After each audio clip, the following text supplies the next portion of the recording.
پچھلی نشست میں ہم نے کچھ تو شرک کی حقیقت و اقسام کے بارے میں تمہیدی گفتگو کی، اور پھر شرک فی الذات کی جو دو شکلیں دنیا میں رہی ہیں، ایک وہ کہ جو جلیل القدر پیغمبروں کی امتوں میں پیدا ہوئی، خدا کا کسی کو بیٹا یا بیٹی بنا دینا، اس کا ذکر ہو چکا ہے، اور ایک فلسفیانہ مذاہب میں ہمہ اوست پینتھیزم کی شکل میں یا گاڈ انکارنیٹ، عیسائیوں میں بھی ایک عقیدہ رہا ہے، آج نہیں ہے۔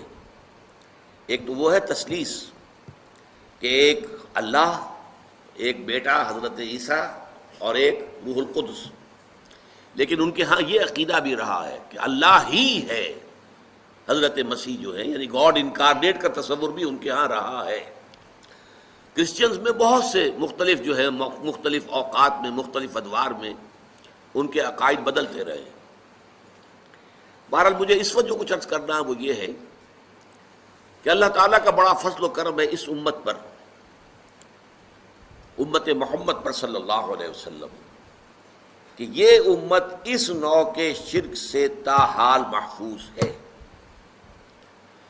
اگرچہ عوام الناس کے درجے میں یا شاعروں کی مبالغہ آرائی میں نعتیں کہتے ہوئے جب حدود سے تجاوز کر دیا جاتا ہے، اس میں کچھ شائبہ پیدا ہو جاتا ہے، لیکن کسی بھی مستند فرقے، مستند مسلک کے مستند عقائد میں ایسی کوئی چیز موجود نہیں ہے جسے شرک فی الذات سے تعبیر کیا جا سکے۔ مثال کے طور پر آپ کو ایک شعر سنا رہا ہوں، وہی جو مستوی عرش تھا خدا ہو کر، اتر پڑا وہ مدینے میں مصطفیٰ ہو کر۔ کیا ہے یہ؟ گاڈ انکارنیٹ، اوتار کا عقیدہ۔ وہ اوتار کا عقیدہ چاہے رام چندر جی کے لیے ہو، کرشن جی کے لیے ہو، یا محمد مصطفیٰ صلی اللہ علیہ وسلم کے لیے ہو، عقیدہ تو ایک ہی رہے گا۔ اور یہ آپ کے علم میں ہونا چاہیے، شعر کس کا ہے؟ مولانا احمد رضا خان صاحب بریلوی۔ لیکن یہ بھی نوٹ کر لیجئے ساتھی کہ ان کے مسلک کے ایک بہت بڑے عالم جو لاہور میں ہوتے تھے، مولانا محمود احمد رضوی، مرحوم، ان کا انتقال ہو گیا ہے۔ روزنامہ پاکستان میں ایک دفعہ ایک فورم میں بعض لوگوں نے یہ مسئلہ چھیڑ دیا کہ مولانا احمد رضا خان صاحب بریلوی، انہوں نے تو یہ شعر کہا ہے، وہی جو مستوی عرش تھا خدا ہو کر، اتر پڑا وہ مدینے میں مصطفیٰ ہو کر۔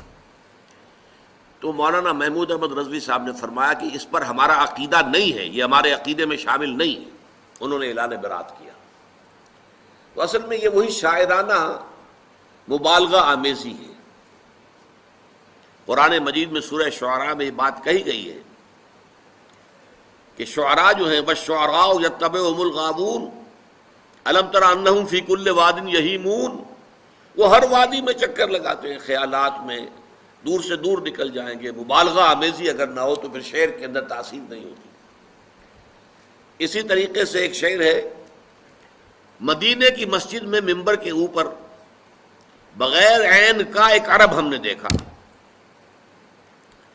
بغیر عین کا عرب کیا ہوا؟ عرب میں سے عین نکال دے کیا رہ گیا؟ رب۔ رب کون ہے؟ اللہ۔ بغیر عین کا ایک عرب، معاذ اللہ ثم معاذ اللہ ثم معاذ اللہ۔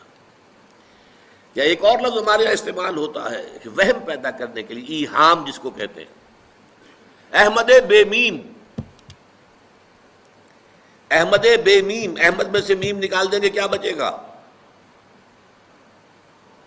بتائیے۔ احد، قل هو اللہ احد اللہ الصمد لم یلد ولم یولد۔